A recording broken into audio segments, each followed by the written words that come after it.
یہ قصہ ہے 500 سال پرانی ایک ایسی سلطنت کا جہاں ایک نیک دل بادشاہ حکومت کرتا تھا۔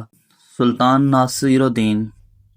عدل، رحم اور انسانیت اس کی پہچان تھی۔ ہر جمعرات کو وہ محل کا دروازہ کھول دیتا تاکہ رایا اپنی فریادیں خود بادشاہ کے کانوں تک پہنچا سکے۔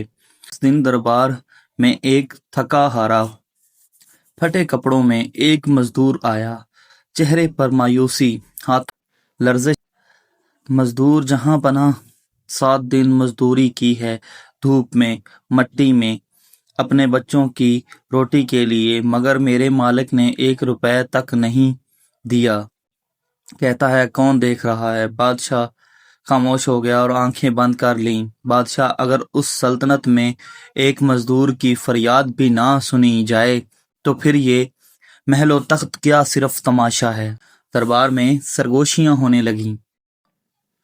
ایک وزیر آگے بڑھا، وزیر جہاں پناہ، ایسے چھوٹے معاملے کے لیے خود نہ جائیں، کسی کو بھیج دیں۔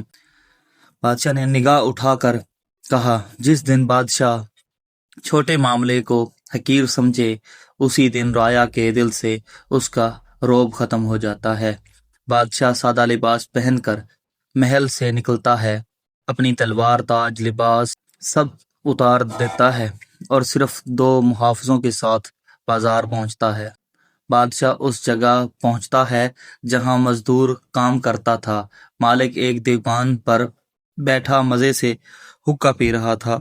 بادشاہ سادہ لہجے میں بولا، السلام علیکم بھائی، سنا ہے تمہارے پاس ایک مزدور نے 7 دن کام کیا۔ مالک غرور سے، ہاں کیا ہوا؟ روٹی دی، کام لیا، پیسے کون دے؟ یہ لوگ جھوٹ بولتے ہیں۔ بادشاہ نے کڑک لہجے میں کہا، تم نے کہا کون دیکھ رہا ہے، تو سن لو، تمہارا بادشاہ دیکھ رہا ہے۔ محافظ آگے بڑھتے ہیں، لوگ جمع ہو جاتے ہیں، سناٹا چھا جاتا ہے، سب حیران۔ بادشاہ نے حکم دیا، مزدور کو 7 دن کی اجرت دگنی دی جائے، مالک کو 3 دن کاروبار بند رکھنے کی سزا اور سب کے سامنے معافی مانگنے کا حکم۔ مالک شرمندہ ہو کر بولا، مجھے معاف کر دیں جہاں پناہ، مجھے سے غلطی ہو گئی۔ بادشاہ بولا، غلطی انسان کرتا ہے مگر ظلم وہ شیطان کرتا ہے۔ آج تمہیں معاف کرتا ہوں، مگر کل اگر خود کو معاف نہ کر سکو تو مجھے روک لینا۔ مجمع خاموش۔ بادشاہ کے فیصلے کے بعد فضا بدل جاتی ہے۔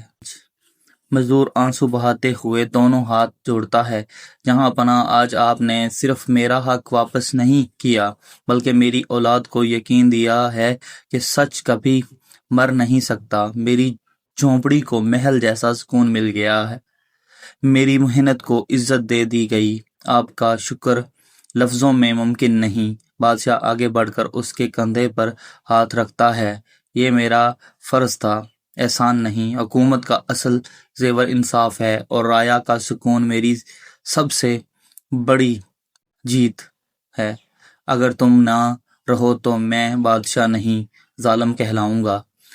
اسی لمحے ایک ضعیف عورت کپکپاتے قدموں سے آگے بڑھتی ہے، ہاتھ میں لکڑی کی چھڑی، چہرے پر وقت کی تھکن اور آنکھوں میں امید کا نور۔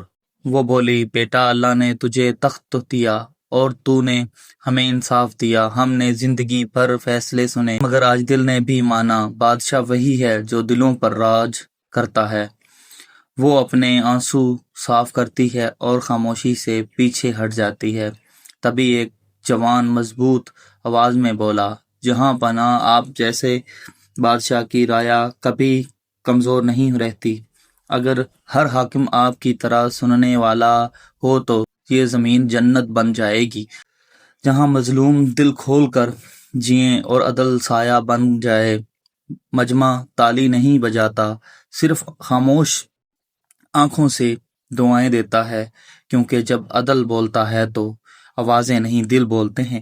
بادشاہ بلند آواز میں کہتا ہے، سن لو سب لوگو، جس دن میں تمہاری فریاد نہ سن سکوں مجھے تخت سے اتار دینا، مگر تمہیں انصاف نہ ملے یہ میں کبھی نہیں چاہوں گا۔ آج بھی لوگ اس بادشاہ کو یاد کرتے ہیں، اس کے انصاف کو، اس کے رحم کو۔ کہتے ہیں بادشاہ وہ نہیں جو تخت پر بیٹھا ہو، بلکہ وہ جو دلوں پر راج کرتا